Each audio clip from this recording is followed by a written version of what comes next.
Gandalf and the Nazgûl share some surprising connections that most people don't know about. Let's dive into it. In the timeless struggle between light and dark, few characters in The Lord of the Rings embody the essence of this balance more than Gandalf and the Ringwraiths.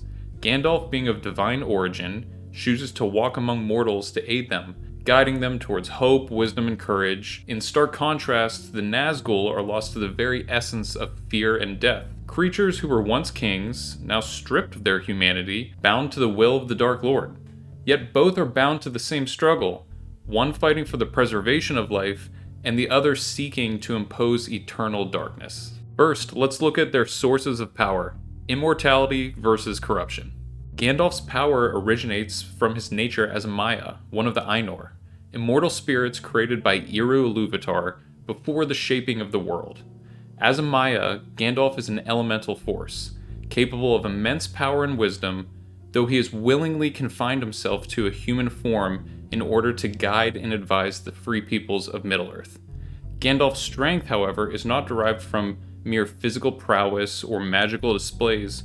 Rather, his true power lies in wisdom, patience, and the ability to inspire hope in others. Gandalf is a servant of the Valar, sent to Middle-earth with a mission to help guide its inhabitants towards resisting Sauron's corruption. His power is thus a reflection of his higher purpose and mission. On the other hand, the Nazgûl derive their power from the One Ring, specifically the influence of Sauron, who crafted the Rings of Power and ensnared the spirits of the Nine Kings. The Nazgûl were once mortal men, kings of old, whose desires for immortality and dominion led them to accept the rings, believing they would grant them unrivaled power. However, the very rings that promised power ultimately ensnared their souls, corrupting them and severing their connection to the physical world. Their bodies are long gone, leaving only wraith-like figures bound to the will of Sauron. The source of their power is not their own will, but rather the lingering essence of Sauron's influence and corrupting force of the ring itself. Unlike Gandalf, whose powers derive from his ancient wisdom and service to a higher cause, the Nazgûl's power is a perversion of human ambition, fueled by an unrelenting desire to control and dominate.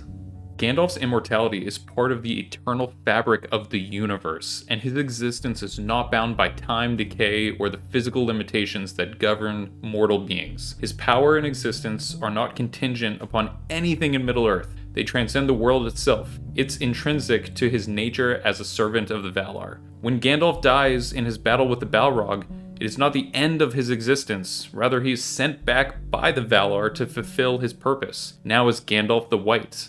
And this is a reflection of his true immortality. His essence cannot be destroyed or diminished by physical death. Gandalf's immortality is not merely the absence of death, it is a profound connection to a higher divine purpose. His life is eternal because it is part of a grand cosmic design that is woven into the very structure of the world. Gandalf does not depend on any external force or object to sustain his existence. His immortality comes from his nature as a Maya, which is constant and independent of Middle-earth or any other entity. The Nazgûl's immortality is a mere imitation of Gandalf's. The immortality they gained was not a gift or a natural state, but a result of their fall from grace. Their immortality is not inherent to their nature, but artificially granted by the power of the rings, and by extension, Sauron's dark influence. They do not live freely as Gandalf does, instead they exist in a perpetual state of death. With their souls severed from their human forms, their immortality is essentially an unnatural extension of life, and keeps them alive in an incomplete, tortured state.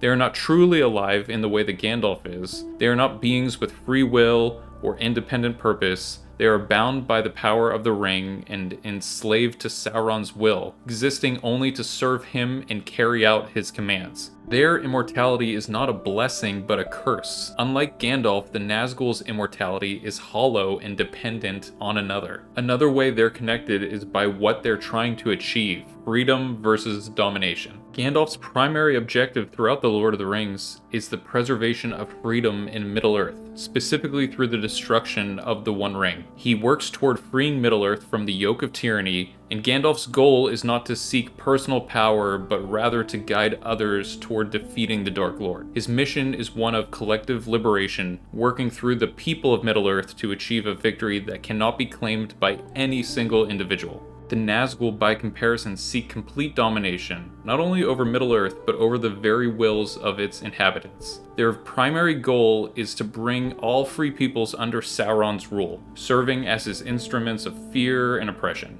Once great kings, the Nazgûl now act as mindless extensions of Sauron's power, serving him with unwavering loyalty. Their motivations driven by the dark magic of the ring, they act as his enforcers, spreading terror, subjugating kingdoms, and hunting for the One Ring to ensure Sauron's ultimate victory. The Nazgûl's motivations are tied to their fall from grace, corrupted by their desires for immortality. They are now bound to the will of Sauron, their goals forever shaped by their own loss of humanity. Thus, while Gandalf strives for freedom and the empowerment of others, the Nazgûl are driven by an insatiable thirst for control, seeking to impose their will upon all who oppose them. The symbolism of white and black. The most obvious and potent symbolic contrast between Gandalf and the Nazgûl lies in their association with the colors white and black. Gandalf is known as the White Wizard, the White Rider, symbols of purity, clarity, and enlightenment. The color white represents hope, goodness, and the potential for renewal. In contrast, the Nazgûl are cloaked in black, their very forms obscured by shadow. Black symbolizes death, despair, and the complete corruption of the self. Their black garments are not only physical, but also represent the total loss of their humanity, consumed by the power of the ring and their servitude to Sauron. This color difference is a central theme in The Lord of the Rings, reflecting not only the battle between good and evil, but also the choices that shape the fates of the characters within the story. Gandalf's white is the potential for redemption, for a brighter future, even in the darkest times, while the Nazgûl's black represents the inevitable decay of the self when one succumbs to the temptation of power. Wisdom versus blind obedience. Gandalf, despite his formidable power, does not seek control over others. He is a guide, a mentor, and a facilitator of growth for the free peoples of Middle-earth. His wisdom is not something he imposes on others, but rather something he invites others to rise to their own potential. Gandalf's greatest strengths lie in his understanding of the importance of free will and choice. He does not manipulate others into action, but instead inspires them, showing what they are capable of achieving when they act in service of a greater good. The Nazgûl, conversely, are bound to Sauron and the One Ring. Unable to act independently, their free will was lost when they accepted the Rings of Power, and their actions are now controlled by Sauron's commands. They serve without question, their once noble identities extinguished. The Nazgûl's obedience is not born from wisdom, but from a mindless, relentless pursuit of their master's goals. They are devoid of agency, slaves to the power they once sought to wield. Through their contrasting paths, Tolkien paints a picture of what happens when individuals choose to serve something greater than themselves, versus when they succumb to the temptation of power and control.